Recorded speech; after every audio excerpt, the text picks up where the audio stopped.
This time, 9 years ago, I was in my psychology class.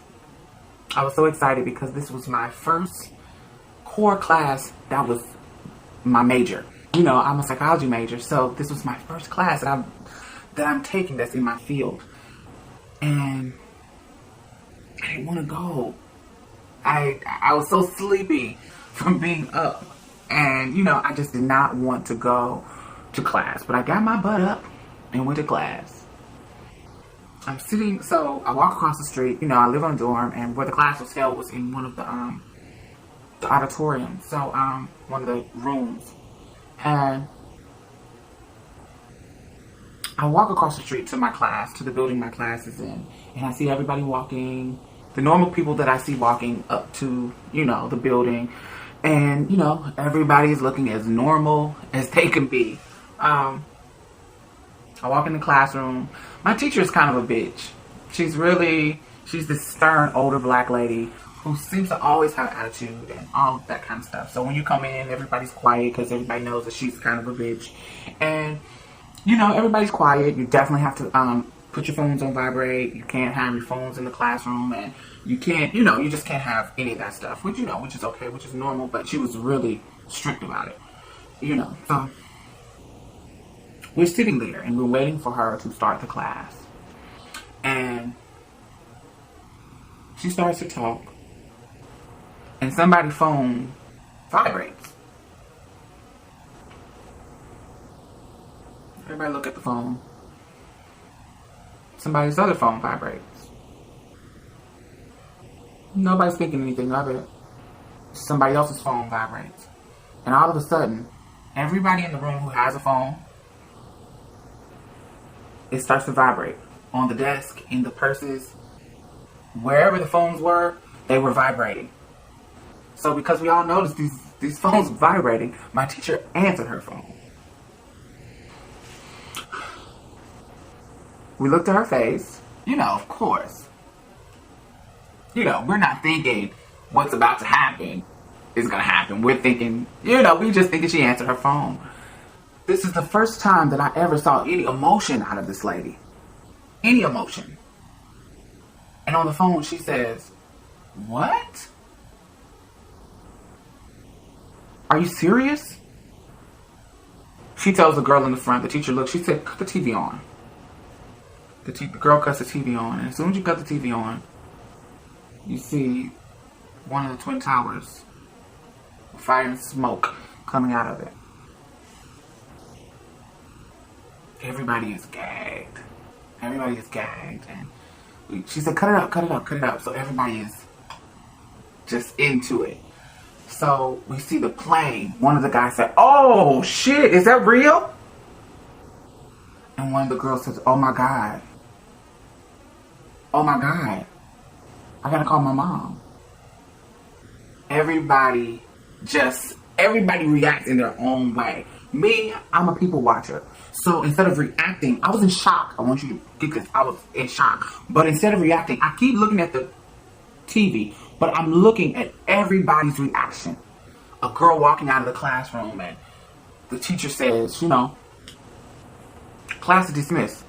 Of course. It's early in the morning. You gotta understand, the towers hit at 8:45 New York time. So in Mississippi, because I went to Jackson State in Mississippi, it was 7:45. So my class started at 8. So it's early in the morning when we leave the class. It's still early. It's about, you know, 8:30 or 8:20. And as we're walking across the campus, going back to our rooms or wherever we're doing, I hear people calling it, talking to their moms on the phone. I hear people waking up and talking outside. I can hear them out of their windows talking from the dorms. There's this girl coming down the walkway crying. She's one of the few people from New York. She's not crying. She's just screaming. She's coming down the walkway and she's just on her cell phone. I can't understand what she's saying. And she's just screaming and crying. Oh my God. That's the only thing I could understand. And talking. Obviously, she's talking to somebody from back home. And that was like, oh my God. You know. She is one of the people that I don't really like.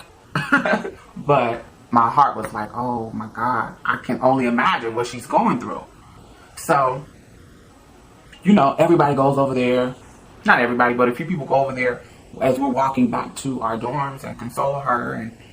And I walk into my dorm and I sit in the lobby and I turn on the TV. It's a big screen TV and I just sit there. And I sit down in the lobby and I see people jumping out of the windows of these buildings. And I'm a Pisces, so I'm very emotionally sensitive. And not that didn't touch everybody, but just thinking about the desperation that they had to feel like jumping out was their option was so devastating to me. That was so devastating. And so I sat there and I started crying. This guy came in and he saw me crying and he was like, "You okay?" And I was like, yeah. Acting tough, because I was in a hostile environment at my school and I needed to be tough. So, I said, yeah, I'm good. I left it at that. He walked off and I continued to watch and continued to cry. They kept playing it over and over. And when you see the buildings collapse and people running and screaming and all those stuff that you remember, it's like, it just was emotionally crazy. For the rest of that week, this was the conversation of the whole campus. This was the conversation. Ironically, in the midst of all this chaos and drama and craziness, this is one of the rare moments that I felt like a human. And I know you're like, felt like a human? You've always been a human. But you gotta understand where I was at. I was at a conservative, African-American, HBCU, and I was the first transsexual to go to this college. And I was 19, going on 20.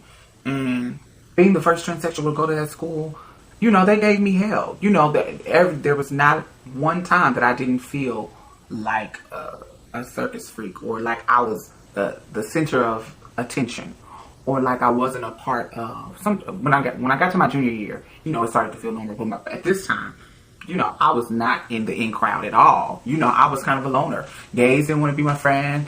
Of course, the straight people didn't want to be my friend. Even, ironically, the females, traditionally, like when you're in elementary and stuff, the girls kind of are nice to you and fun. But actually, here, nobody, I was on the outs. But when 9/11 happened, it seems like everybody was treating me different.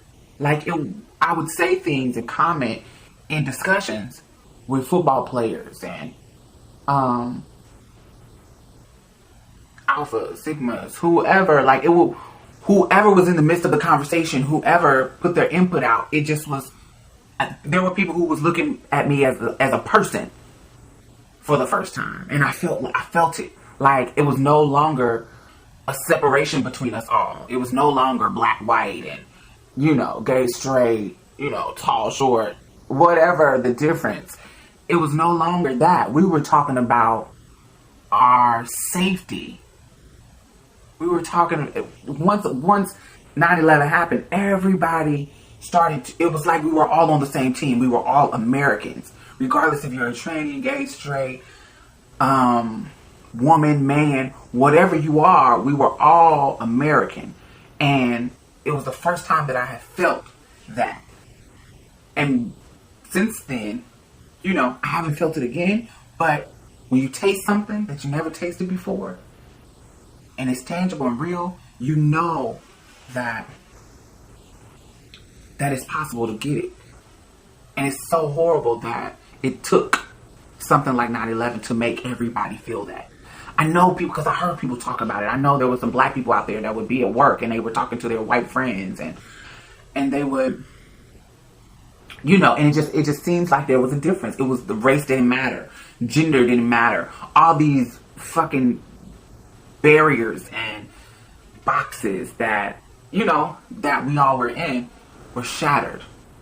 Like the World Trade Centers.